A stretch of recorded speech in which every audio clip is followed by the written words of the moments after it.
Добрый день, уважаемые абитуриенты. Меня зовут Юсупова Юлия Рустемовна. Я являюсь доцентом кафедры межкультурной коммуникации и перевода. В настоящее время я также исполняю обязанности заведующего этой кафедры. Сегодня я расскажу вам о вступительном испытании, об экзамене по английскому языку, который сдают абитуриенты, поступающие на программу бакалавриата на базе высшего образования, а также иностранные граждане.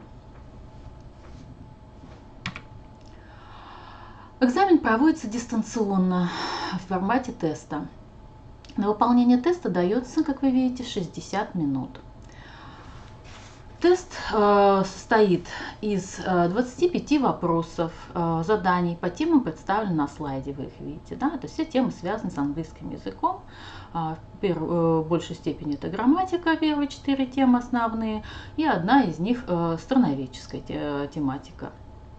Соответственно, значит, минимальное количество баллов, которые вы должны будете набрать, составляет 30, чтобы балл был проходным. А максимальное, идеальное, это 100. Значит, не забудьте, что у вас одна попытка всего. На этом слайде вы видите, что нужно сделать для того, чтобы сдать экзамен дистанционно. Значит, да, то есть первый раз входите через логин и пароль, отправленный вам на электронную почту. Не забудьте проверить на всякий случай папку спам. Очень многих уходит информационное письмо с логином и паролем в эту папку. Последующее посещение сайта тоже вы заходите под этим же паролем. Но, точнее, если вы его не поменяли. А вообще желательно поменять пароль на свой при первом же входе в учетную запись. Программа вам это предложит. То есть поставьте тот пароль, который будет вам удобен, понятен и запоминаться. Ну и важный шаг, то, что перед каждым экзаменом нужно сфотографироваться и прикрепить цветное фото, где видно ваше лицо. И главный разворот паспорта, то есть та страница, где находится фото ваше, фамилия, имя и отчество. Значит, не забывайте, что время, отведенное на прохождение экзамена, ограничено, и у вас одна попытка. То есть это время надо рассчитать. В конце нашей консультации будет пошаговая инструкция того, как проходит вступительное испытание и как нужно в него зайти. Итак, на сдачу экзамена дается только одна попытка. Доступ к экзамену открыт согласно расписанию. В этот период необходимо зайти в систему, после чего начнется отсчет времени. Имейте в виду, что пересдача не предусмотрена, поэтому самое позднее время входа на экзамен за 1,5 часа до времени окончания экзамена по расписанию. Давайте посмотрим, как выглядит расписание, точнее, где его найти. Значит, заходим на сайт приемной комиссии, вы видите, да, abitur.bspu.ru. И выбираем там бакалавриат, вот наша желтая стрелочка, вы видите, да, бакалавриат. И далее откроется вкладочка, выделена тоже желтой стрелочкой справа, вы видите на экране, расписание консультации и испытаний бакалавриата, значит, соответственно. Нажимаете на вкладочку расписание и смотрим, как оно должно примерно выглядеть. Ну, здесь мы, конечно, выделили нам наш экзамен, о котором сегодня говорим. Вот у нас английский язык. Да? То есть здесь вы видите всю информацию. Вы видите, когда открывается вход к экзамену, доступ к экзамену тем, кто подал документы с 20 июня по 20 июля, это 23 июля. Если вы в этот день сдаете экзамен по другой какой-то программе, какое-то другое испытание проходите, то вы, конечно же, имеете право на то, чтобы сдать в резерв 26 июля. Если вы подали документы в ВУЗ после 20 июля, с 21 июля по 12 августа, то вам доступ к экзамену открывается 17 августа, это основной экзамен, и резервный день ваш 21 августа. Ну и, соответственно, дальше те, кто подает документы с 13 по 16 августа, для них экзамен проводится 19 августа, резерв 22. А те, кто подаст документы уж совсем поздно, это с 17 августа по 11 сентября, для них доступ к экзамену будет открыт 15 сентября и резервный день 21 сентября. Значит, где увидеть, как уйти программ. В принципе, можно нажать на сразу из расписания. Отсюда вы видите уйти, это кликабельная ссылочка. Видите, там английский язык, смотри программу. Вы можете на нее нажать и, соответственно, выйти сразу на программу. Или же точно так же пройти через Абитур, bspu.ru, программы, и там найти ее. Но это будет длиннее. Если вам нравится, то пожалуйста. Значит, программа. Так, вот, собственно говоря, как пройти, простите, забыл перелистнуть слайд. Значит, вот точно так же Абитур, программа вступительных испытаний. Можно сразу с расписания перейти, в принципе. Вот. Ну, вдруг уже расписание вам не нужно, вы можете отдельно пойти программу посмотреть. Значит, как выглядит наша программа, если вы нажмете, несколько страничек, давайте посмотрим. Она не вся здесь, конечно. Вот, в общем, в целом она выглядит вот так будет. Здесь 3 странички выведено на слайде, помещается только 3. Вы видите, что здесь в принципе прописаны все требования к вашим компьютерам, которые необходимо, чтобы у вас удовлетворяло ваше программное обеспечение, чтобы вы могли действительно этот экзамен сдать без проблем.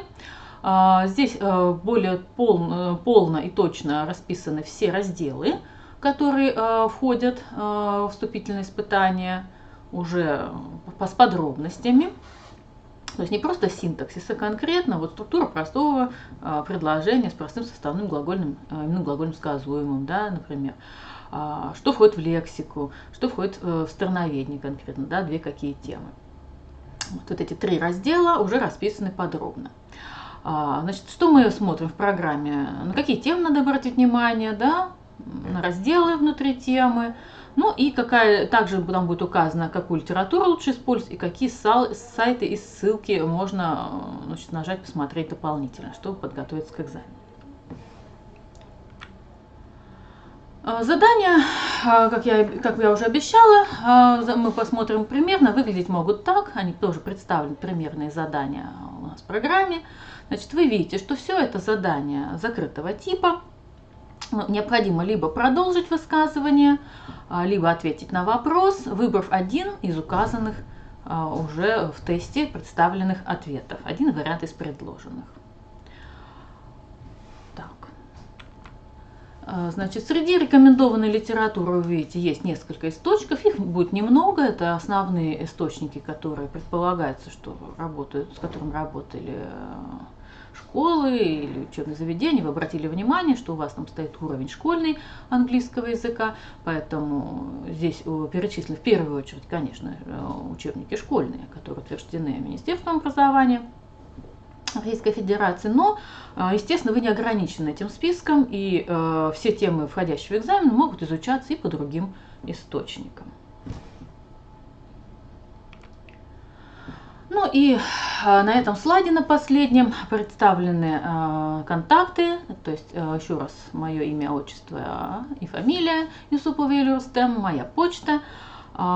Также ссылки и, соответственно, контактные данные, которые представлены на экране. Это те самые контакты, выйдя на которые, те самые связи, которые вы можете связаться со мной или с приемной комиссией. Значит, на мою почту вы можете писать в день нашей консультации вопросы, я отвечу в день консультации. Вот. Можно попробовать позвонить по телефонам, которые представлены на слайде, да, то есть можно написать в приемную комиссию, соответственно. Ну и здесь можно посмотреть всю информацию. Не забывайте о горячей линии, и если какие-то у вас возникают трудности, пожалуйста, если совсем все срочно, лучше на горячую линию приемной комиссии звонить, телефон, который ниже представлен, либо если вопрос как бы терпит технические или еще что-то, значит, можно написать мне на почту, я буду на связи. Если будет поток, могу не сразу ответить. А в целом, в общем-то, у меня все. Я желаю вам успехов на вступительных испытаниях. Буду очень рада видеть вас в рядах студентов нашего университета. Ну и, конечно же, в особенности на нашей программе «Перевод и переводоведение». Спасибо, ждем вас. Первый вход в личный кабинет у нас уже был. Теперь рассмотрим первый вход в систему вступительных испытаний. Если у вас во вкладке «Вступительные испытания» в личном кабинете отображается расписание вступительных испытаний, личное расписание, то есть оно примерно будет выглядеть так: те предметы, которые вы должны сдавать в ВУЗе, у вас будут отображаться, если их вам назначат, то есть назначат экзаменационную группу уже.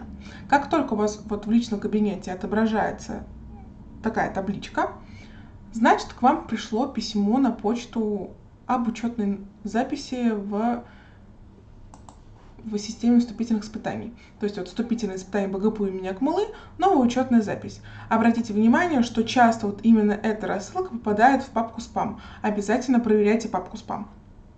Вы заходите и проходите по ссылке. Вот, по ссылке. Вы оказываетесь на сайте, где будут проходить вступительные испытания. Вы копируете логин. Логин — это ваша электронная почта.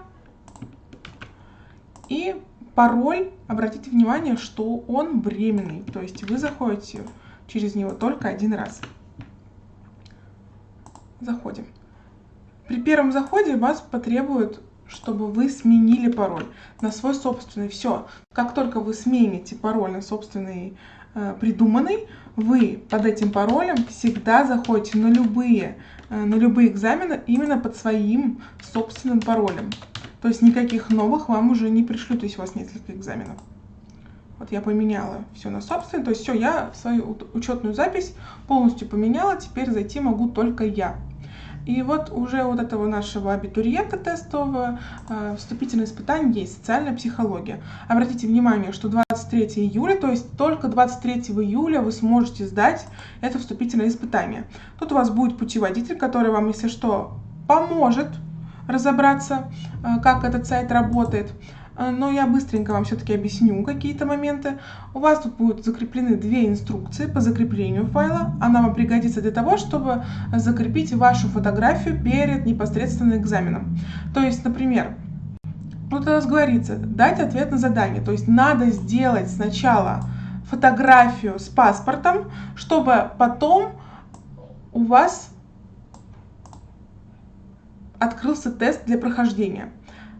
В инструкции, которая будет закреплена в личном кабинете, будет все тоже подробно расписано. Вы должны сфотографироваться так, чтобы было видно ваше лицо и, главный, разворот паспорта. Такую фотографию вы подгружаете в первое задание, где прикрепить цветное фото, где видно лицо абитуриента и, главный, разворот паспорта. Как только вы его прикрепите, у вас откроется тестирование. Тестирование длится от часа до 1,5 часов для обычных абитуриентов, и для абитуриентов с ограниченными возможностями здоровья будет отдельный тест еще вывешен, где будет 1,5 часа и более. На 1,5 часа, не более на 1,5 часа продлен этот тест. Вы заходите все просто в тестирование. Даже если тут будет тест для лиц с ограниченными возможностями здоровья, вы туда его не проходите, только проходите один единственный тест. Попытка только одна. Если у вас какой-то технический сбой, то, пожалуйста, сразу же вы пишите на почту приемной комиссии или звоните на почту приемной комиссии.